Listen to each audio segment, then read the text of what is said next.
Notre message de ce jour va porter sur le psaume 91 parce que c'est un psaume de délivrance, comme nous le savons. C'est un psaume de bénédiction. C'est un psaume qui compose plusieurs promesses de délivrance pour ceux qui cherchent Dieu. Amen. Pour ceux qui cherchent Dieu. C'est un psaume qui est très puissant. Amen.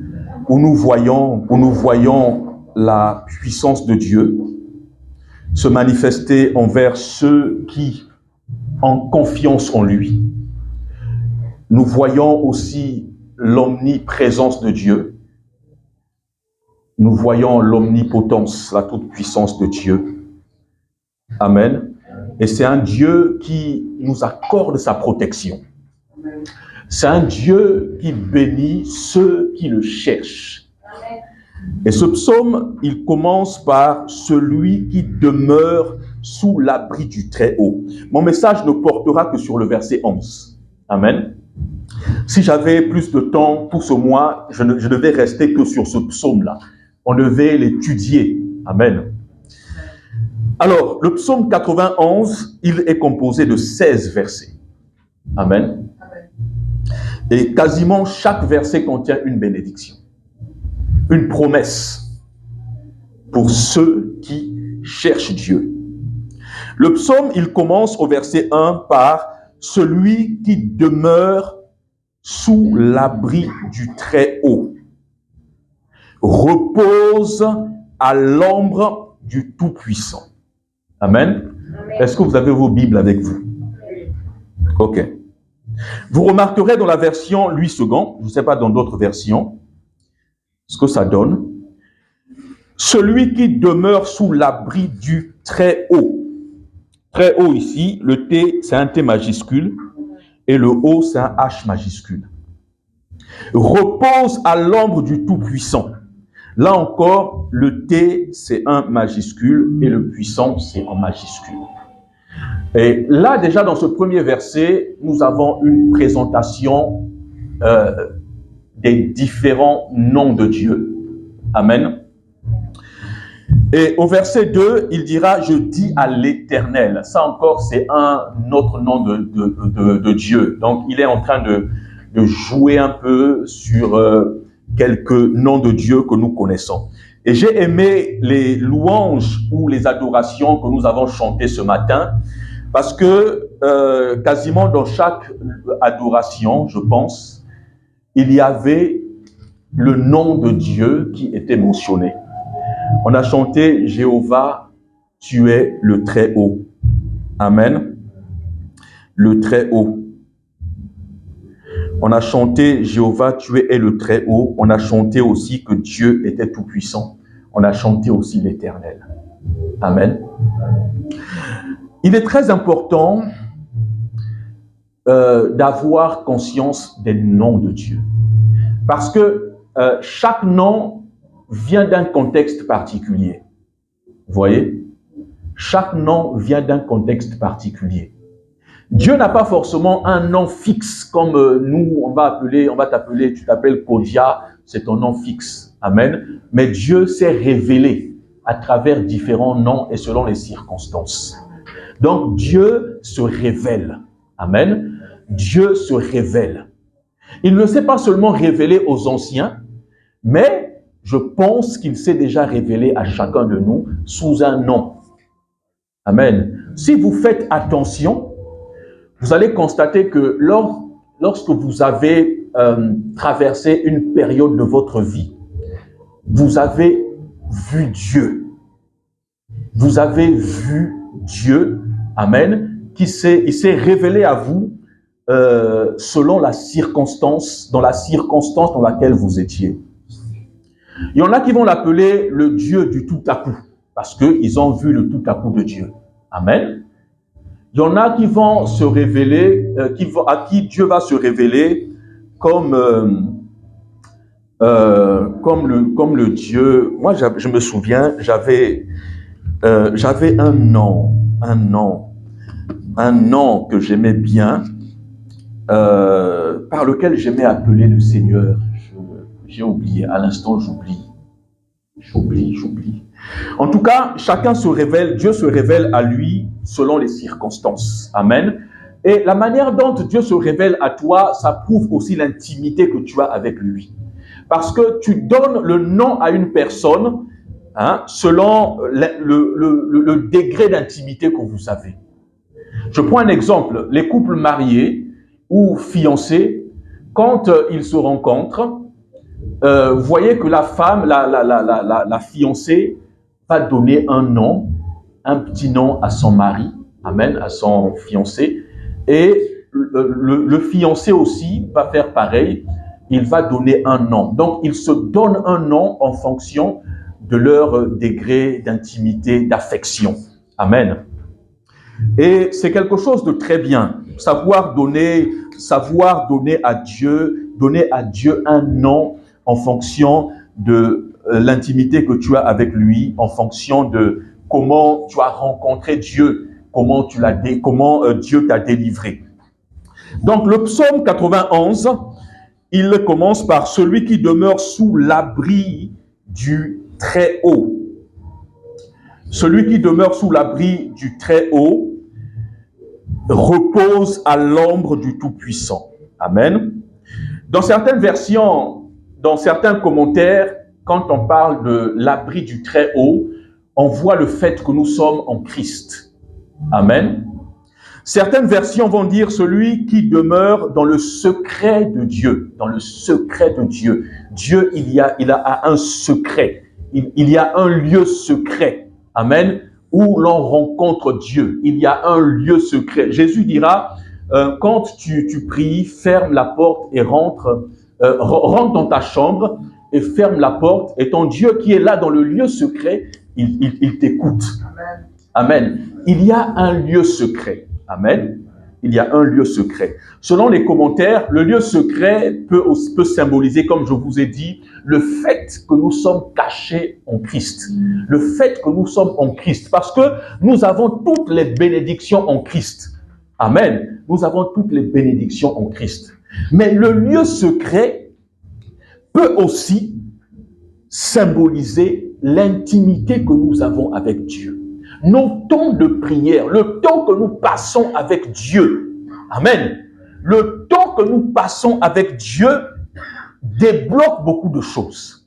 Parce qu'on peut être en Christ ou on peut penser être en Christ. Mais si on n'a pas des temps d'intimité avec Dieu, si on ne passe pas du temps avec Dieu, soyez sûrs que il y a des choses surnaturelles que nous n'allons pas expérimenter. Amen. Donc, pour voir le surnaturel, amen, quand je parle du surnaturel, je parle de quelque chose qui compose le monde spirituel. Nous sommes esprits. Alléluia. Et nous avons la capacité de percevoir les choses spirituelles.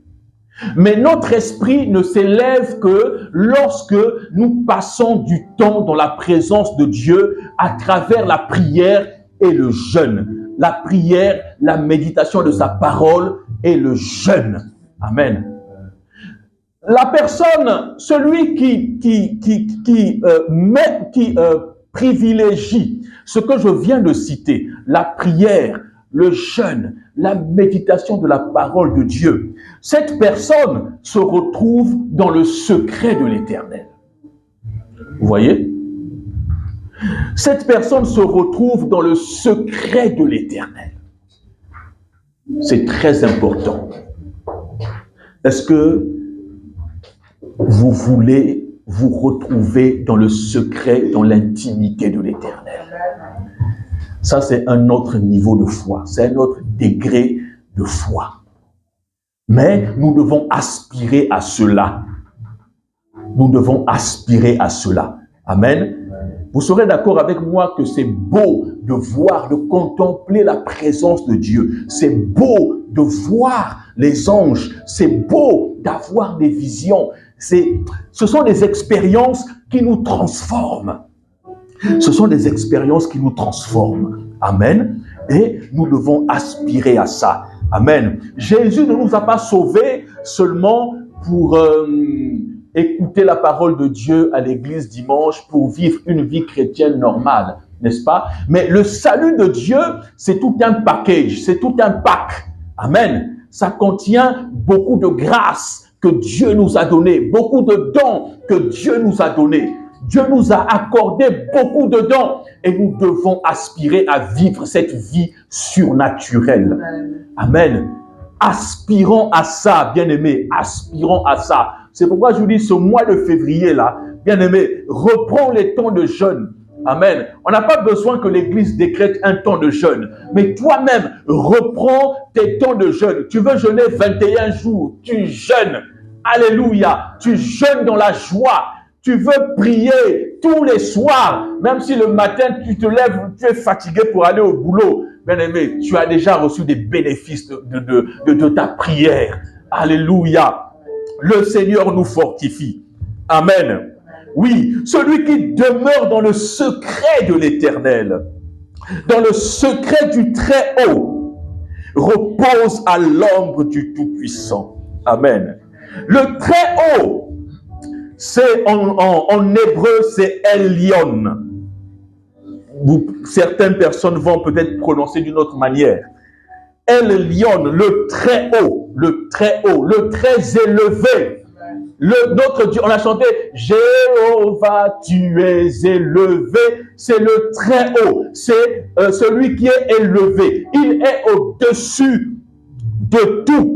Celui qui demeure sous l'abri du Très-Haut, celui qui est au-dessus de tout, au-dessus de tous les dieux. Alléluia, c'est le Dieu que nous prions. C'est le Dieu que nous prions. Alléluia. D'autres personnes vont chercher d'autres dieux. Mais la Bible nous dit que le nom de notre Dieu, c'est Elyon. Celui qui est au-dessus de tout. Amen. Celui qui a créé les cieux et la terre. Il est au-dessus des autres dieux. Il est au-dessus de tout. Repose à l'ombre du Tout-Puissant. Et le Tout-Puissant ici, c'est El Shaddai. Alléluia. Non seulement il nous accorde la protection, mais il est El Shaddai. C'est-à-dire celui qui a assez de puissance pour toute créature. Amen. Il a assez de puissance. Il a assez de provision pour tout le monde. Il a assez de bénédiction pour tout le monde. Il a assez. 3 points de suspension. Tu peux compléter quand tu traverses une situation difficile. Tu es El Shaddai, c'est-à-dire celui qui a assez de puissance pour me guérir. Celui qui a assez de puissance. Il a assez de provision pour ma vie. Il a assez de tout ce dont j'ai besoin. L'Éternel est mon berger. Je ne manquerai de rien. Il a assez de provision. Et le Shaddai, c'est aussi l'image, c'est aussi le sein. Amen. Le sein, la mamelle. La mamelle. Alléluia. Et le Shaddai est parfois considéré comme une femme qui sait nourrir ses enfants, une femme qui sait donner assez d'amour. Amen. Parce qu'une femme ne rejette pas son enfant. Une femme, elle fait tout, elle peut se priver, mais ses enfants ne manqueront pas de quoi manger. Alléluia. C'est l'image du Shaddai qui aime ses enfants, qui les enlace, qui prend soin d'eux, qui pourvoit à tous leurs besoins. Oh oui, bien-aimé. Celui qui demeure dans le secret de l'Éternel. Ah, il ne manque pas de ces choses. Il ne manque pas de la protection divine. Et ces bénédictions sont pour ceux qui cherchent Dieu de tout leur cœur, qui mettent leur confiance en lui, qui mettent une totale confiance. Bien-aimé, une totale confiance. Ce n'est pas facile dans les temps de trouble.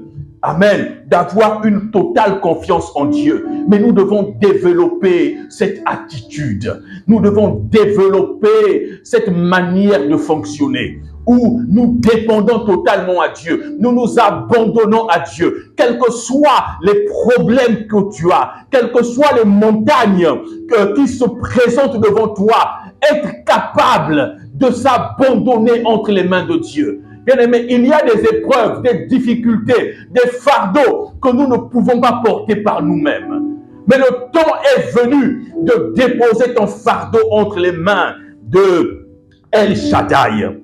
Le temps est venu pour déposer nos fardeaux, nos soucis entre les mains de Dieu. Alléluia. Et au verset 2, il dira, je dis à l'Éternel. L'Éternel, il est éternel. Celui qui existe et qui est digne de confiance. Il n'a pas de commencement. Il n'a pas de fin. Alléluia. Il existe de génération en génération. Il existe. Il est l'Éternel. Et c'est comme ça qu'il s'est révélé à Moïse. Je suis l'Éternel, celui qui existe. Je suis celui qui suis. Celui qui existe. Et il est digne de confiance. Celui qui se confie en lui ne sera pas déçu. Bien-aimé, celui qui se confie en lui ne sera pas déçu. Que le Seigneur nous fasse grâce de nous appuyer sur lui, quels que soient les fardeaux que nous avons, de compter sur lui, d'avoir une totale assurance. Psaume verset 91, verset 11. Alors, j'espère que j'aurai le temps de terminer, mais je ne pense pas. Le thème de mon message ce matin, c'est l'assistance des anges. La protection, la protection invisible de Dieu. Alléluia. Vous serez d'accord avec moi que lorsqu'un prédicateur donne une prédication sur les anges, c'est parfois, c'est devenu un sujet tabou. Amen. C'est devenu un sujet tabou. Mais il faut en parler parce que la Bible en parle et c'est une réalité pour nous. Amen. Ça fait partie des réalités spirituelles que nous devons expérimenter, que de voir les anges. Amen. Je lis. 91, verset 11. Je vais commencer à partir du verset 10. Aucun malheur ne t'arrivera, aucun fléau n'approchera de ta tente, car il ordonnera à ses anges de te garder dans toutes tes voies. C'est Dieu qui le dit. Amen. Il ordonnera à ses anges de te garder dans toutes tes voies. Alléluia. Les anges existent. Les anges de Dieu existent. Amen. Les anges de Dieu existent. Et le mot grec pour ange, c'est angelos ou angelos. Ce qui veut dire messager ou envoyé. Ce sont des messagers ou des envoyés de Dieu. Amen. Hébreux chapitre 1, verset 14, l'auteur dira, ce sont des esprits au service de Dieu, envoyés pour exercer un ministère en faveur de ceux qui doivent hériter du salut, c'est-à-dire en notre faveur. Ce sont des envoyés de Dieu. Amen. Et chacun de nous a un ange. Amen. C'est Jésus qui le dit. Amen. Quand il parle des petits-enfants, car leurs anges veillent sur eux. Chacun de nous a un ange. Et les anges sont envoyés par Dieu. Amen. Ils sont envoyés par Dieu. Ils font la volonté de Dieu et non la volonté des hommes. Les anges qui font la volonté des hommes, ce sont des anges déchus. Amen. Parce que vous entendrez, vous verrez dans certaines vidéos que des personnes qui ne sont pas en Dieu, amen, parler de leurs anges, qu'ils peuvent... Je ne rentre pas dans les détails. Voilà. Mais les anges dont il est question ici, ce sont des envoyés de Dieu. Ce sont des messagers. Alléluia. On ne les invoque pas. Ce sont des messagers. Ce sont des messagers. On ne les invoque pas. Lorsque j'ai parlé de Hébreux chapitre 11, verset 14, il y a un mot qui nous intéresse. On dit ce sont des esprits au service de Dieu, envoyés. Amen. Ils sont envoyés. Ils font la volonté de Dieu. Dans le psaume 91, verset 11 que nous avons lu, il y a ordonnera, car il ordonnera. Dans la version Darby, c'est écrit il commandera. Amen. Il commandera. Non, ça c'est une autre version. C'est, je pense, King James. Non, c'est Darby. Il commandera à ses anges. Dans la version Semeur, nous lisons, car à ses anges, il donnera des ordres. Vous voyez? À chaque fois, c'est Dieu qui donne les ordres. Et je vais encore plus loin. Lorsque l'ange se présente devant Daniel, il dira, j'ai été envoyé pour te donner, pour t'instruire. J'ai été envoyé. Amen. Gardez dans l'esprit que nous sommes en train de parler de l'assistance des anges dans la vie des croyants. C'est une réalité et il faudrait que nous ayons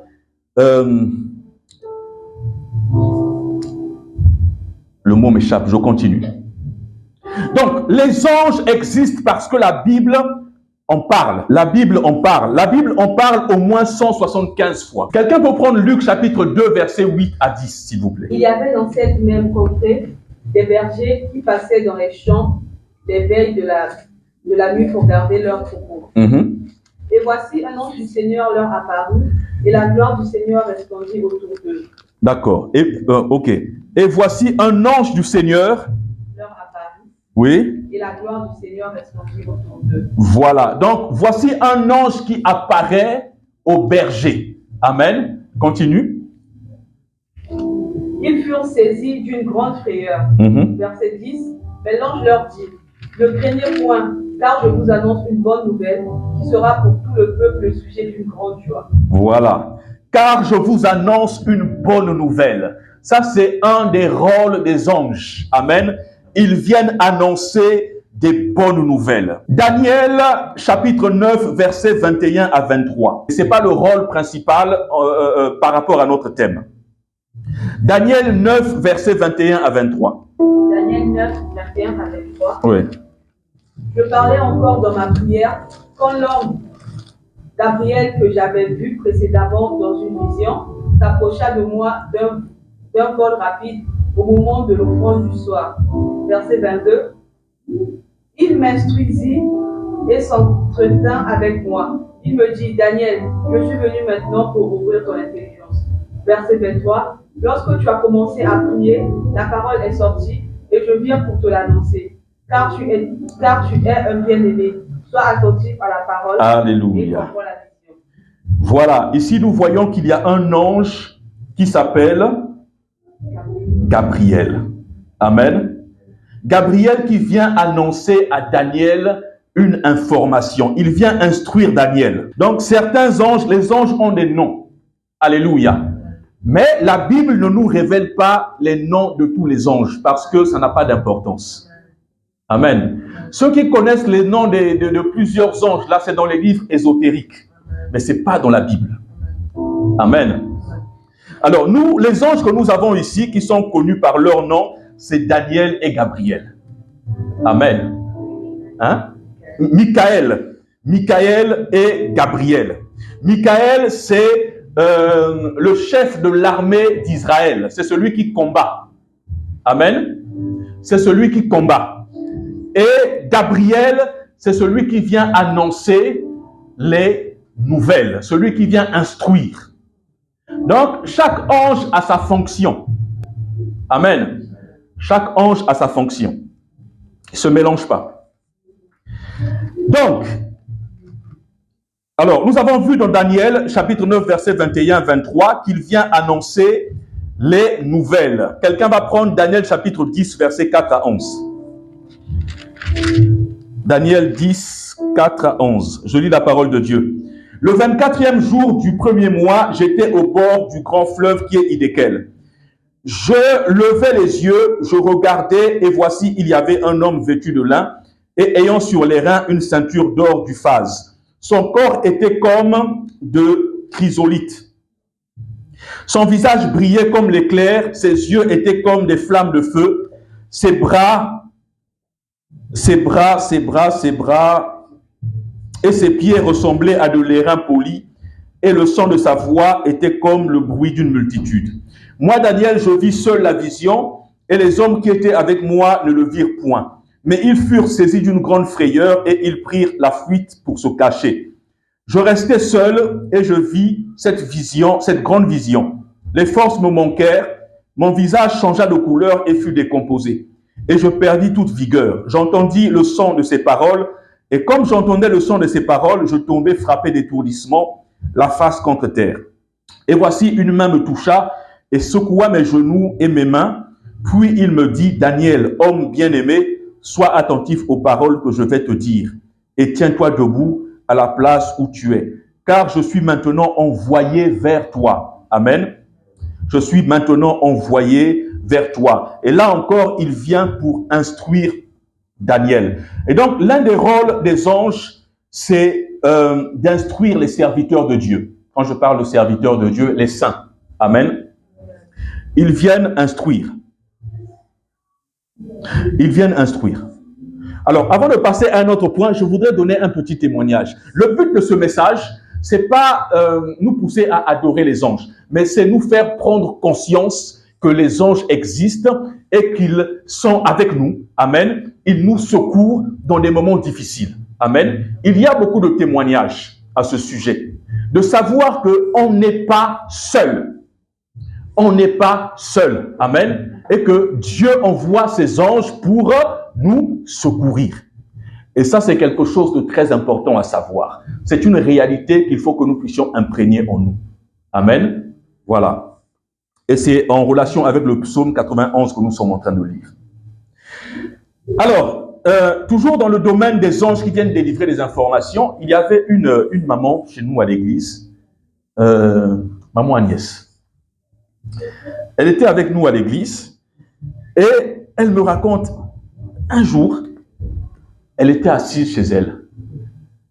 Et je pense le matin ou tard dans la nuit, pendant qu'elle descend de son lit, elle voit un ange lui apparaître. Elle a décrit, elle dit, j'ai vu des lumières et au fur et à mesure que je regardais, ça devenait comme du cristal au fait, tu vois. Et c'est ce que Daniel décrit ici, là. Son apparence, son corps était comme de chrysolite, amen, comme du cristal. Et elle a vu l'ange qui commençait à se former. Et l'ange s'est totalement formé. Et l'ange lui a délivré une information. Lui a dit, Dieu te connaît. À partir de maintenant, ton nom sera tant. Donc, on lui a donné un nom d'un serviteur de Dieu dans la Bible. Amen. Donc, c'est une information que l'ange était venu lui apporter. Bien aimé, c'est une réalité. Amen. C'est une réalité. Je me souviens une fois, avant de me coucher, j'ai dit à Dieu, Seigneur, permets que je puisse me lever à 4 heures du matin pour prier. Et je n'ai pas compris, il s'est passé une chose, pendant que je dormais, j'ai senti quelqu'un taper la plante de mon pied. Oui, hein? Tu as déjà vu ça? Oui, quelqu'un a tapoté la plante de mon pied. Je me réveille. Ma femme, elle dormait. J'ai dit, mais qu'est-ce qui s'est passé? Je regarde ma montre, 4 heures du matin, pile. 4 heures du matin pile. Et un autre jour, je dormais, je me réveille, je vois une personne tout en blanc en face de moi. Mais au fait, ces expériences nous sont données lorsque nous aimons Dieu encore plus. Alléluia. lorsque notre cœur soupire après Jésus, après Dieu, bien-aimé, lorsque nous aimons Dieu, il nous donne de voir des choses surnaturelles. Vous voyez? Il nous donne de voir des choses surnaturelles. Et c'est très encourageant. C'est très encourageant. Ça fortifie notre foi. Ça fortifie notre foi. Amen. Et donc les anges viennent apporter les encouragements, ils viennent nous soutenir, ils nous encouragent, ils sont là. Amen. C'est l'expression de la présence de Dieu. Lorsque Dieu est présent quelque part, les anges sont là. Les anges attestent la présence de Dieu dans un environnement. Alléluia. Oui.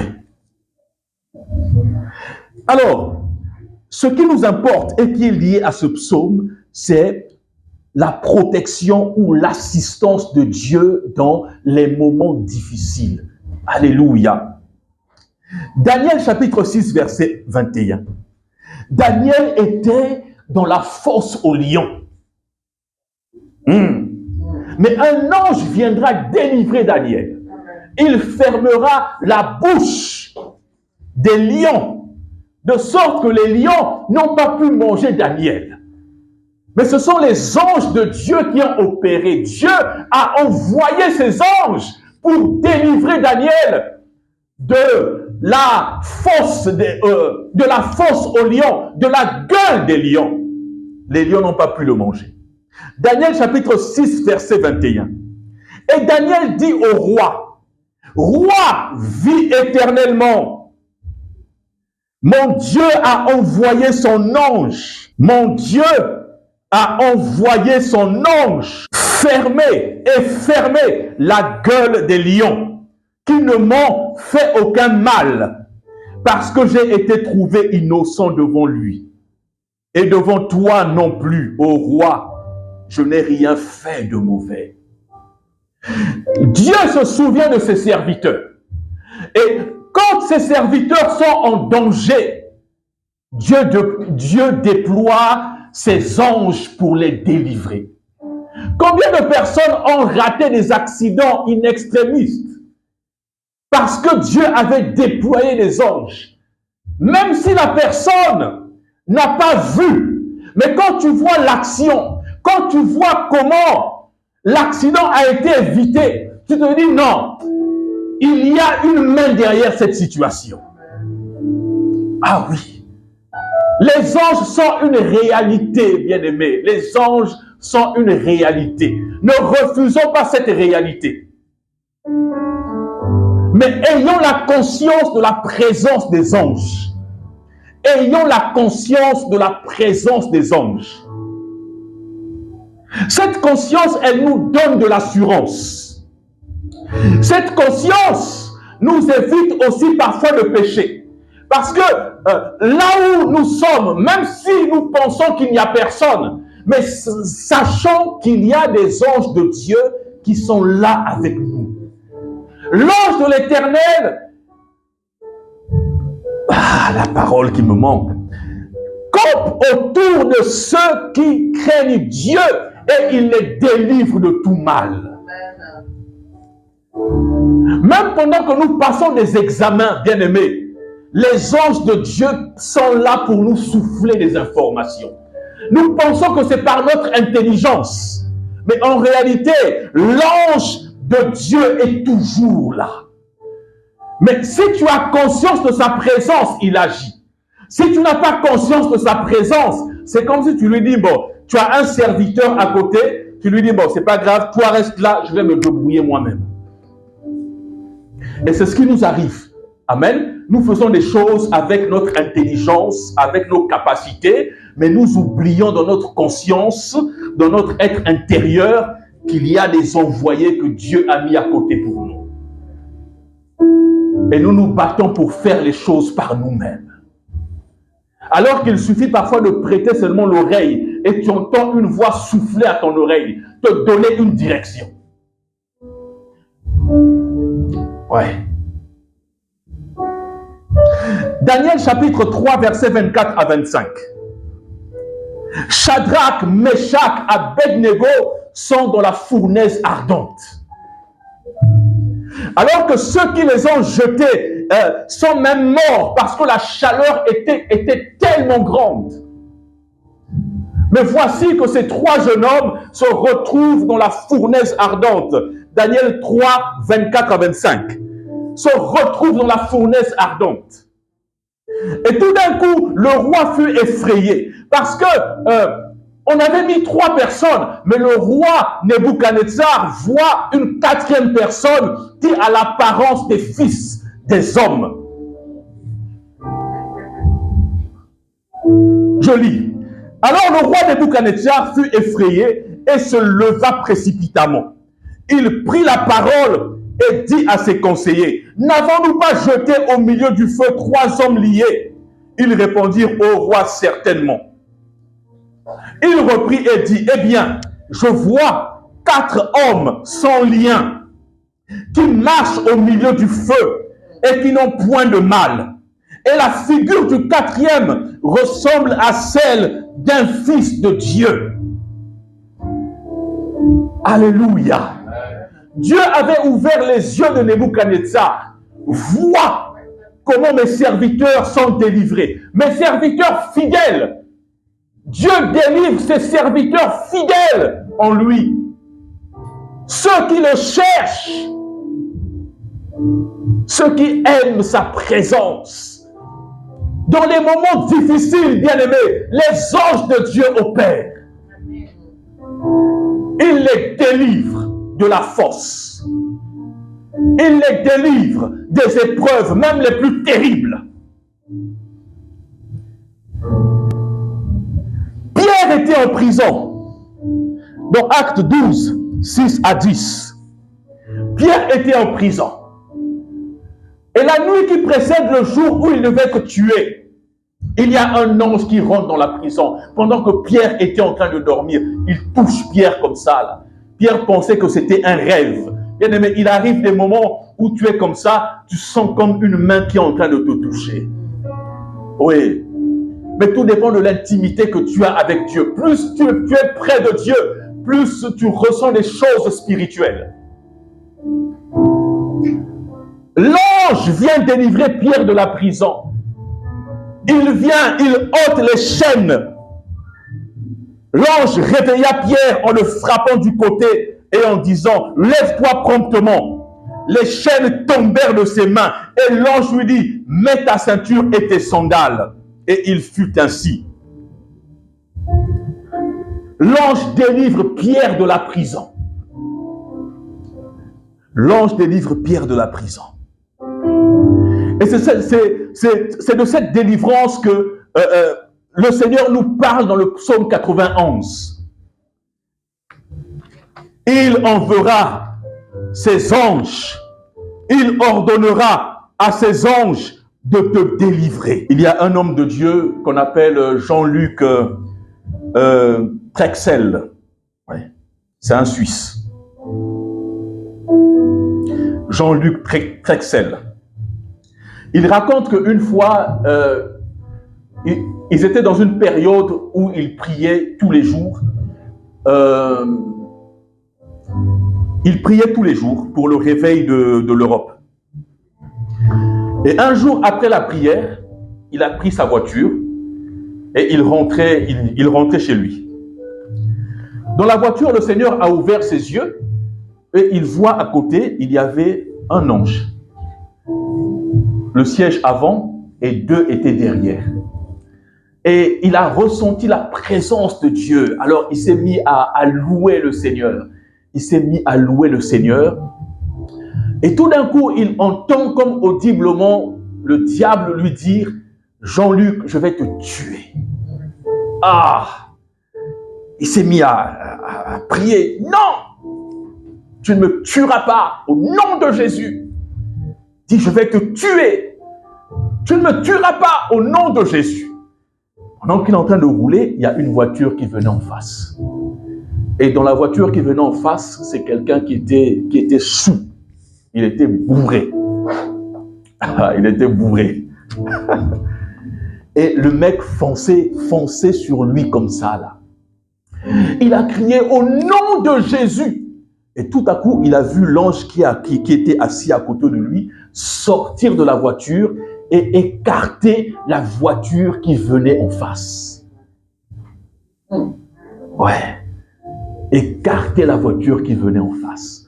Il y a beaucoup de témoignages comme ça. Pour nous qui conduisons beaucoup là, j'ai eu à voir des choses. Parfois, je me dis, mais comment j'ai fait pour éviter cette voiture? Dimanche dernier, quand on venait au culte, il y a eu un accident. On était en train de rouler. Il n'y avait pas beaucoup de voitures. Hein. On roulait tous dans la même direction. Et la voiture qui était sur l'autre voie, j'ai vu tout d'un coup, cette voiture a cogné la rambarde de gauche. Elle a cogné la rambarde, elle s'est mise à tourner sur elle-même comme ça. Et en tournant, moi j'ai eu l'impression qu'elle se dirigeait vers nous. Au fait, si la route n'était pas grande, si on était tous les deux sur la même voie, il nous aurait rentré dedans. Amen. Parce qu'en tournant, sa voiture venait de notre côté. Et moi, par réflexe, j'ai dévié un peu. C'est vrai que on avait une distance au moins d'une quinzaine de mètres par là, qui nous séparait. Mais j'ai vu comment sa voiture était en train de venir vers nous. J'ai décalé. Alléluia.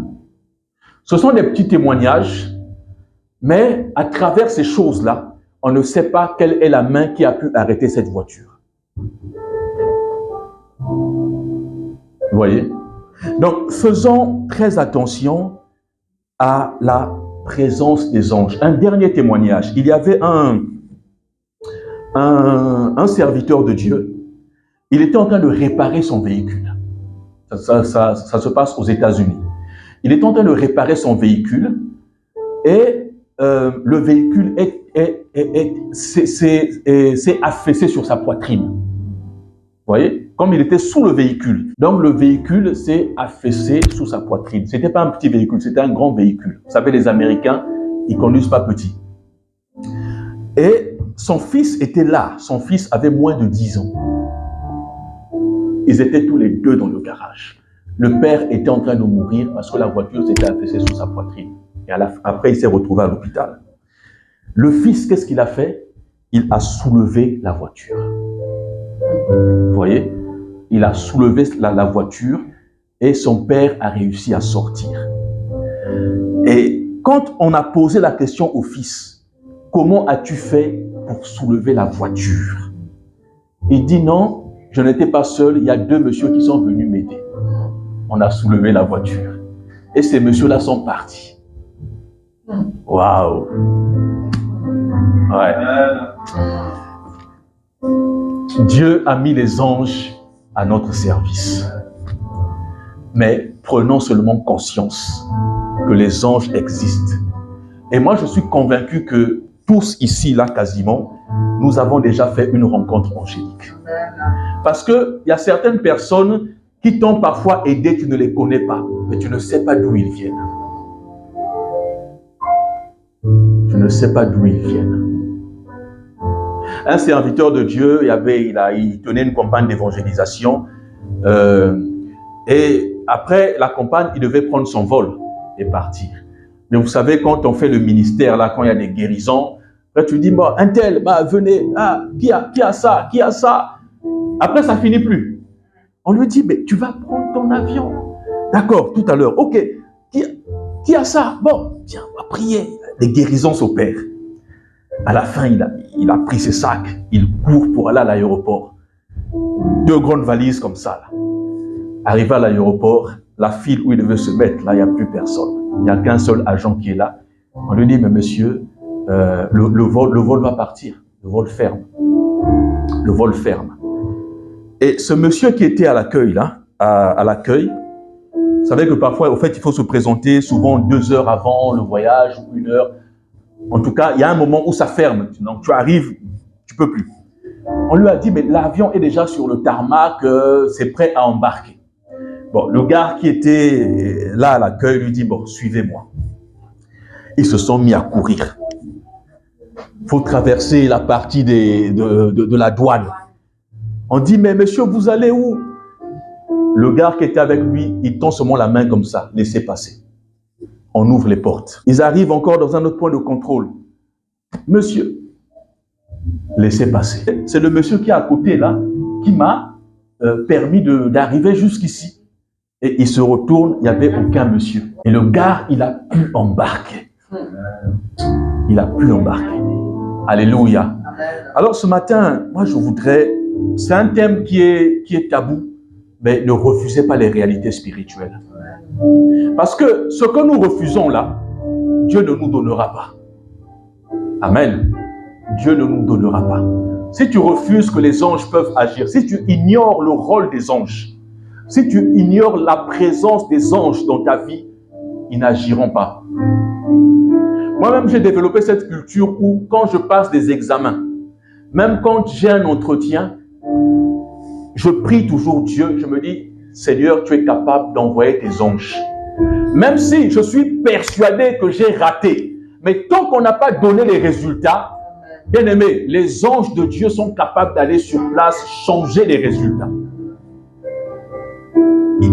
Ça, c'est ma devise depuis toujours. Je ne suis pas peut-être excellent ou brillant dans tous les domaines. Mais moi, mon rôle, c'est de poser mon pied quelque part, de composer, de passer mon examen, de passer mon entretien. Alléluia. Et après, je dis à Dieu, là où mon dossier se trouve là-bas, envoie tes anges. Les anges vont corriger, les anges vont renverser les résultats et je serai admis. Ça, c'est une réalité. C'est une réalité parce que les anges opèrent même là où nos yeux sont limités là. Dans l'administration, les dossiers qui sont bloqués là-bas, eux, ils vont ressortir les dossiers. Quelqu'un va ressortir un dossier là-bas, mais c'est un ange. Il a ressorti un dossier. Dieu l'a envoyé sur place. Alléluia. Bien-aimé, que Dieu vous bénisse.